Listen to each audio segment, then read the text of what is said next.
Hello viewers, I am Kausalya. Today we are going to solve problem number 1 under the topic lag compensator. The problem is the forward path transfer function of a certain unity feedback system is given by this. Design a suitable lag compensator so that the system meets the following specifications. So the transfer function of a system is given and we have to design a lag compensator. For what need they had given the specifications, right? So the first one is percentage overshoot should be less than or equal to 16% for unit step input. And the second one is steady state error should be less than or equal to 0.125 for a unit ramp input, right? If you don't have any idea about what is a step input or what is a ramp input, I'll give the link in the description. Kindly go through it, right? So the first one is we have to draw the root locus of the uncompensated system, right? So in the previous root locus, we had used certain procedures to draw the root locus, right? So we have to include all the steps to draw the root locus. That is the first step of a lag compensator here, right? So the first one is to find the poles and zeros. So this is the given transfer function. Denominator terms are known as poles and the numerator terms are known as zeros. So here we are having 3 poles, right? So we are equating the values to 0 and we are finding the values of poles, right? So here S is equal to 0 and here S is equal to -2 and here S is equal to -8, right? And the next one is to find the root locus on the real axis. So this is our S-plane, right? X-axis we are having real terms and in Y-axis we are having imaginary terms. So just we can just mark the values of poles here. So here the first one is 0, -2 and -8. So 0, -2, -8. Now we are going to check where the root locus exists here, right? So as usual, now consider a test point. Let -2 be the test point. To the right hand side of minus side, what is the right hand side? This is our right hand side, right?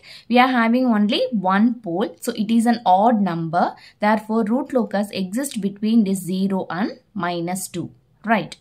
And the next thing is, again, we can consider this -8 as a test point. So to the right hand side of -8, how many poles are there? We are having 2 poles here. So 2 is an even number, therefore the root locus does not exist between this -2 and -8, right? Now consider some other test point here, let it be -9, right? So when you consider -9, to the right hand side of -9, how many poles and zeros are there? We are having 3 poles, so 3 is an odd number, therefore root locus exists between this point -8 and it extends up to infinity. Right, no need to consider test point as -9. Even you can consider -8.1, right? So to the right hand side of this -8.1, again we are having 3 poles and zeros, right? Therefore root locus starts at this -8 and it extends up to infinity, right? This is that is part 2 of step number 1. The third one is to find the angle of asymptotes and centroid. So angle of asymptotes is given by this formula. N stands for number of poles and M stands for number of zeros. So in the given problem, we are having only 3 poles and no zeros. Therefore, M is 0. So we have to substitute the value of Q starting from 0 to this N minus M value. Here N minus M value is 3 minus 0, which will be 3, right? So we have to calculate the values by substituting the value of Q starting from 0 to 3. So first, when you substitute Q equal to 0, the angle is plus or minus 60 degrees. When Q equal to 1, the angle is plus or minus 180 degrees and Q equal to 2, the angle is, we are having 300. So 300 minus 360, the angle answer will be in negative, right? Therefore, minus plus of 60 degree, right? Since the angles are get repeated, we can stop. Okay, no need to go for Q equal to 3. We can stop here itself. And the next one is finding centroid. So centroid is given by sum of poles minus sum of zeros divided by n minus m. So what are all the values of poles we are having? The value of poles are 0, minus 2 and minus 8. And here the value of 0 is 0. We don't have any zeros here. So when you solve, finally the centroid is minus 3.33. Right. The next one is to find the breakaway point. So for that we have to find the closed loop transfer function. The formula is g of s divided by 1 plus g of s into h of s.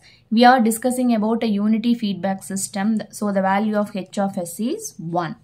Right. So just substitute the values, take LCM, solve, and finally we are having the characteristic equation like this.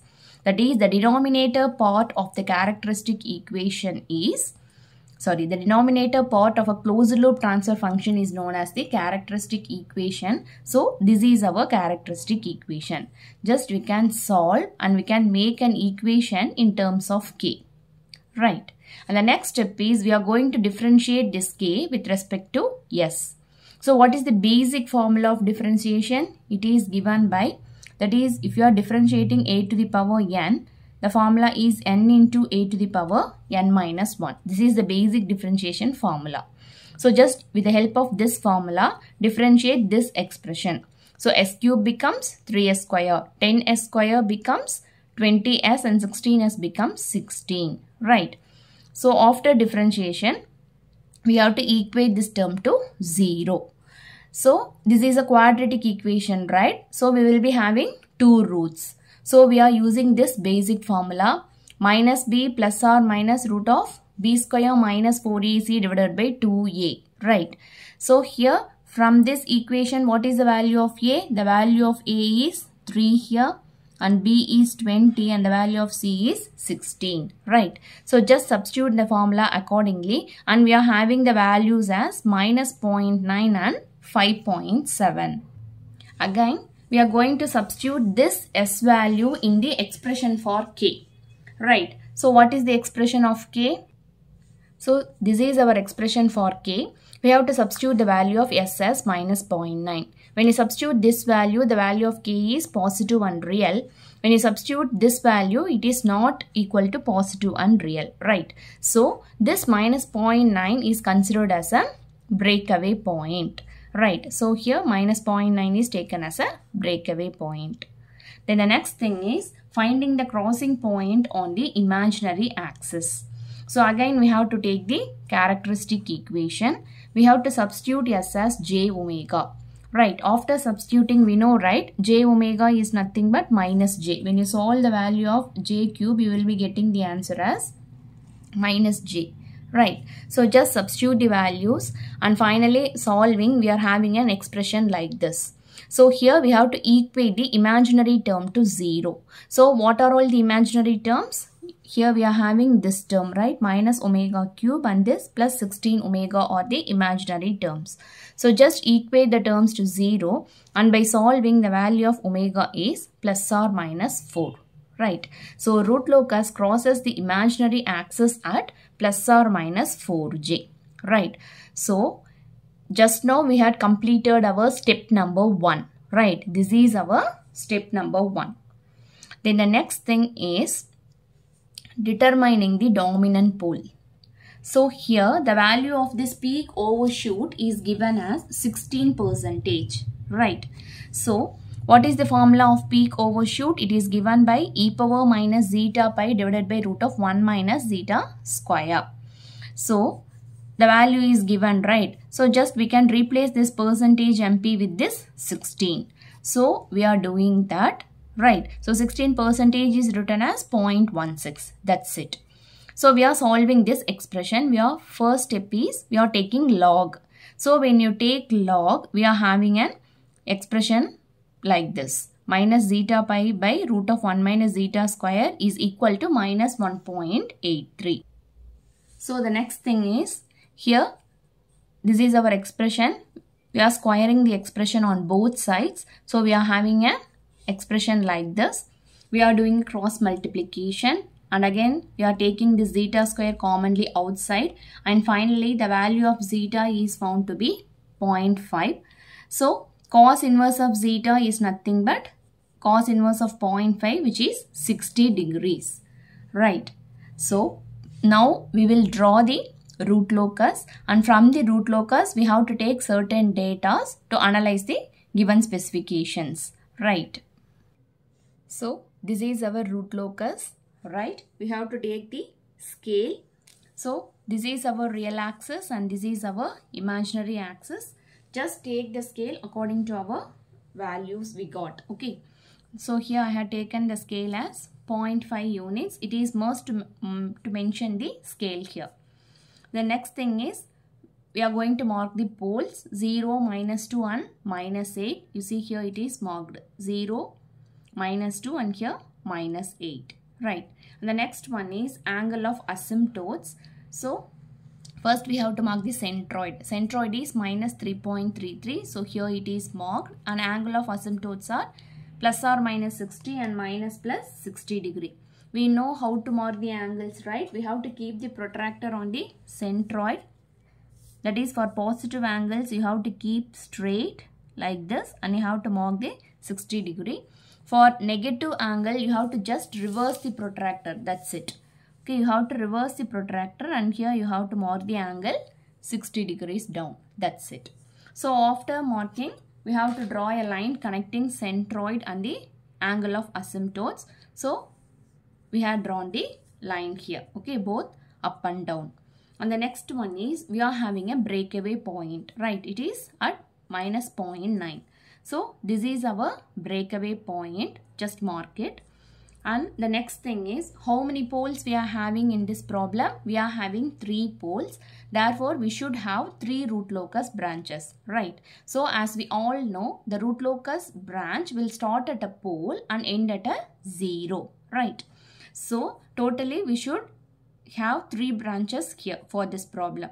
So the first branch starts at this pole.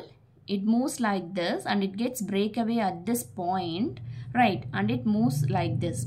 And we have crossing point on imaginary axis as ±4j. So this root locus crosses this imaginary axis at +4j, right?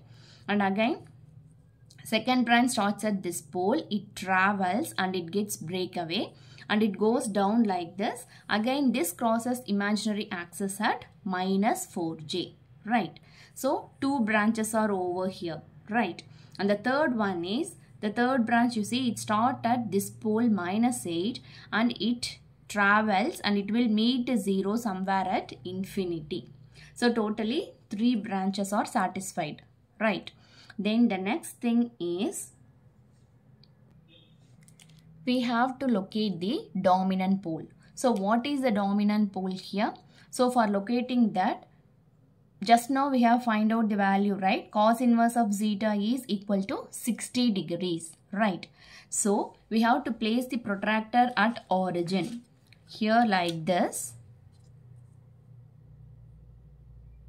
right? And here we have to mark the angle as 60 degrees. We should go like this. So this is our 60 degree. So just draw a line from this origin to this 60 degree. So it will meet the root locus at some point, right? So that point, that pole is said to be the dominant pole, right? So it is usually denoted as ST. It is the dominant pole here. So the next step is, to this dominant pole, we have to draw lines from the remaining poles and zeros. So here we are having remaining 2 poles, right? Because from this pole we had already drawn a line. So just draw a line from this pole as well as from this pole to this dominant pole, right? After drawing the line, we have to measure the length. So this is L1, this is L2 and this is L3, right? So L1 is 3 and L2 is 3.6 and L3 is 14.7, right? So here what is the value of scale we had taken? We had taken the value of scale as 0.5. So just multiply the values with respect to scale and finally we are getting the value as of L1 as 1.5, L2 as 1.8 and L3 as 7.35, right? Now we are moving to step 3. Step 3 is to find the value of K at S equal to SD. So here it is given by the formula product of vector lengths from open loop poles to SD. SD is the dominant pole, divided by product of vector lengths from open loop zeros to SD, right? So just now we had find out the values, right? L1, L2 and L3. So just substitute the values in this formula. 1.5 into 1.8 is 7.35 divided by product of vector lengths from open loop zeros. Here in this problem we don't have any zeros, so here the denominator term should be considered as 1, right? So just we have to substitute 1 here. So by solving, the value of k is finally found out to be 19.845. When you round it off, it is equal to 20, right? To find the parameter beta. So here how to find the parameter? Again you have to take the given transfer function. Just now we had find out the value of k as 20, right? So just substitute the value as 20 here. Then the next thing is in the problem, so no need to go for the problem, okay? In the next step we have to consider that. So here go for this velocity error constant. So this velocity error constant is given by the formula limit s tends to 0 s into g of s, right? So the value of g of s is here. So just substitute the values, and by solving, the value of kVu is found to be 1.25, right? So in the problem, you see the value of steady state error is given as it should be less than or equal to 0.125, right? So steady state error is less than or equal to 0.125 for a ramp input. So for a ramp input, what is the value of this kV? It is given by 1 by ESS. So 1 divided by, it is given as 0.125, right? So just substitute the value, and here the value of kVd, it is nothing but desired velocity constant, right? So it is 8. So next thing is we are going to calculate A. A is nothing but it is the factor by which this velocity error constant has to be increased, right? So this A is nothing but ratio of velocity error constant desired divided by velocity error constant what we get, right? So just substitute the values. Here kVd is 8, and what is the value of kVu? kVu is 1.25. So just substitute the values here, and A is found to be 6.4. And the value of this beta is given by 1.2 into A.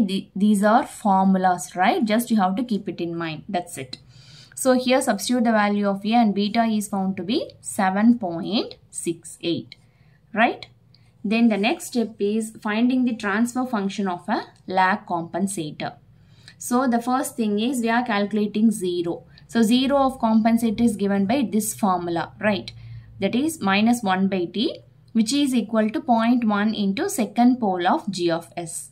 So what is the second pole of g of s here? Here the value of the second pole is minus 2, right? So just substitute it there.